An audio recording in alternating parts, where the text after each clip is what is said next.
Hello everyone, welcome back to my channel. और दोस्तों, कैसे हैं आप सब? उम्मीद करती हूँ आप सब बढ़िया होंगे। मैं भी अच्छी हूँ। और यहाँ पे देखिए, मैंने तुलसी जी लगी हुई है यहाँ पे। पूरा सारे जो गमले हैं तुलसी जी के हैं। यहाँ पे मैं अल्पना बना रही हूँ टेराकोटा से, वाइट और जो रेड कलर मेरे पास पड़ा हुआ है। तो मेरा बहुत दिनों से मन कर रहा था यहाँ पे डेकोरेशन करने का, तो थोड़ी बहुत ही मैंने की, ज़्यादा नहीं। और ये पक्की हो जाती है, पक्का पेंट है ये। जितना मर्जी आप इनको धो लो, इस जाता नहीं है। तो यहाँ पे मैंने इस तरीके से, देखिए, ब्रश से ही मैंने अल्पना बना दी। तो आप इस तरीके से तुलसी जी के बगीचे को डेकोर कर सकते हैं। तो देखिए कितनी सुंदर लग रही है। तो बीच में भी वाइट करना चाहिए, तो बाद में देखूँगी, करूँगी। तो अभी ये सूख रही है। मैंने गमले इस तरीके से आसपास रख दिए हैं, बहुत प्यारा लग रहा है। और यहाँ पे देखिए, ये थर्माकोल के मैंने टुकड़े काट के इस प्लांट के ऊपर लगा दिए। और बंदरों ने इनको असली फूल समझा और आधे से ज़्यादा तोड़ भी गए। तो मैं ऊपर आई थी छत पे, तो देखा गमले पलटे हुए थे। और यहाँ पे देखिए, इसको मैंने अच्छे से डेकोरेट कर दिया, इस गमले को भी पेंटिंग करके। और इसके बाल लग रहे हैं ये ऊपर से, और नीचे फेस है।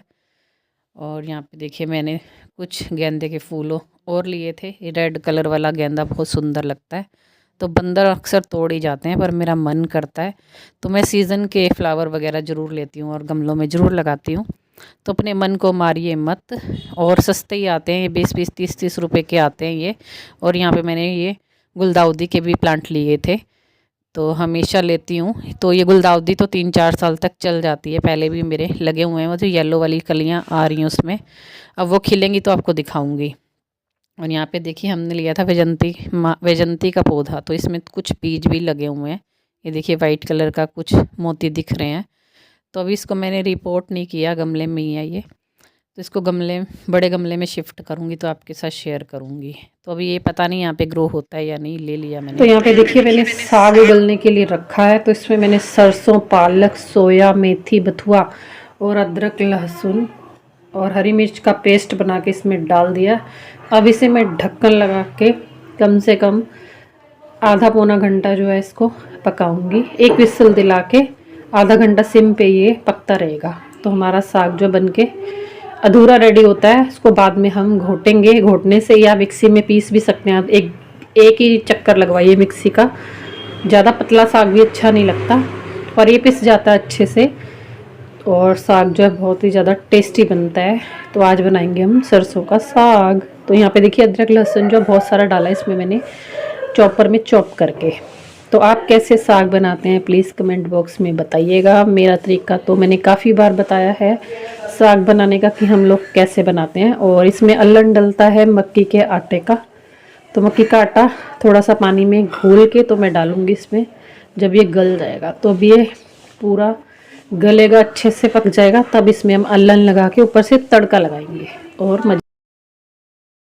यहाँ पे देखिए, मैं बना रही हूँ DIY वॉल डेकोर। और यहाँ पे प्लेट्स हैं, ये 4 प्लेट्स हैं, ख़राब हो गई हैं खाना खाने वाली। तो इसमें निशान भी पड़े हुए हैं, कहीं कहीं से इसका कलर भी ख़राब हो गया। तो मैं इसको जो है DIY बना रही हूँ।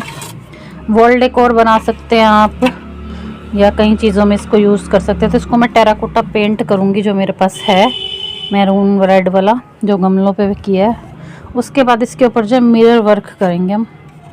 तो इस तरीके से आप वेस्ट जो है, प्लेट्स, बाउल भी अगर हैं तो उनको भी, कटोरियाँ हैं तो उनको भी इस तरीके से पेंट करके वॉल डेकोर बना सकते हैं, बहुत सुंदर। तो वैसे तो ये भी अच्छा लग रहा है, इसमें भी कलर वलर मिरर वर्क हो सकता है, डिज़ाइन बहुत प्यारा है। पर मैं पूरा पेंट कर दूँगी इसको, और इसको धूप में सुखाऊंगी। फिर इस पर मिरर वर्क जो है मैं आपको करके दिखा। और देखिए, इन प्लेट्स के ऊपर मैं कलर कर रही हूँ टेराकोटा का ही, जो मेरे पास पड़ा हुआ है। तो बहुत ही अच्छा कलर है ये, तो मैं काफ़ी चीज़ों में इसको यूज़ करती हूँ। तो आप भी इस तरीके की प्लास्टिक की जो प्लेट्स हैं, या कुछ भी और आपके पास पड़ा हुआ है, तो कलर करना चाहे तो कर सकते हैं। बहुत ही सुंदर बाल डेकोर ये बन के तैयार होगा। बिल्कुल ऐसे लग रहा है कि मिट्टी की प्लेट्स हैं ये। देखिए, यहाँ पे इसको पेंट कर लिया मैंने 2 को, और इसको हाथों हाथ में धूप में रख रही हूँ। और ये सूखेंगी तो इनके ऊपर जो है मिरर वर्क करेंगे, और डबल कोट करूँगी, तो इससे और ये सुंदर लगेंगे। ऐसे लगेंगे ये मिट्टी टेराकोटा की ही प्लेट्स है। तो 2 अभी और हैं, तो इनको भी कर लेते हैं। यहाँ पे देखिए, ये कलर जो है मैंने कर लिया, बहुत जल्दी हुआ, 5 मिनट में हो गया। और सुखार इनको डबल कोट भी करूँगी, क्योंकि इवन टोन नहीं आई है इसमें। देखिए कहीं कहीं निशान है, तो इसको एक बार डबल कोट करूँगी।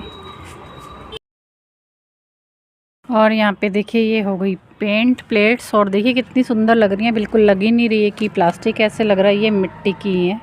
और बहुत अच्छी फिनिशिंग आती है इस पेंट को करने में, आप भी कर सकते हैं तो ज़रूर इस ट्रिक्स को अपनाइएगा। इसके ऊपर मैं मिरर वर्क करूँगी, सेंटर में जो है इसमें पूरे में मिरर चिपकाऊँगी, अलग अलग तरह के मैंने मंगवाए हुए हैं।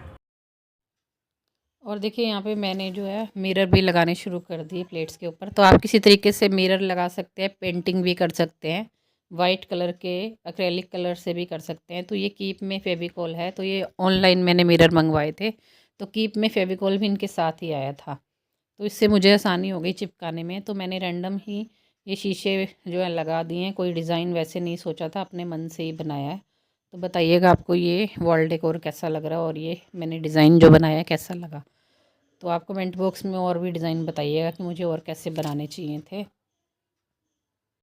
और यहाँ पे देखिए ये प्लेट्स जो मैंने बनाई थी बनकर रेडी हैं, तो बताइएगा कैसी लग रही है। मैंने बेडरूम में बेड के पीछे लगाई हैं, तो आप किसी भी उसमें लगा सकते हैं। मैंने इस तरीके से लगाई हैं, एक और दो और होती तो और अच्छा लगता, तो भी मुझे लग रहा है थोड़ी टेढ़ी भी लगी हैं, तो इनको सही से लगाऊंगी। बताइएगा ये वाला आइडिया आपको कैसा लगा। बिल्कुल सिंपल तरीके से मैंने डेकोरेट किया है इसको, तो आप इस तरीके से अपनी वॉल को डेकोरेट कर सकते हैं, कहीं पे भी इनको लगाइए तो बहुत सुंदर लगती है। तो ये ऐसे लग रही है मिट्टी की प्लेट्स हैं, पर है ये प्लास्टिक की प्लेट्स। तो बताइएगा आपको ये आइडिया मेरा कैसा लगा वॉल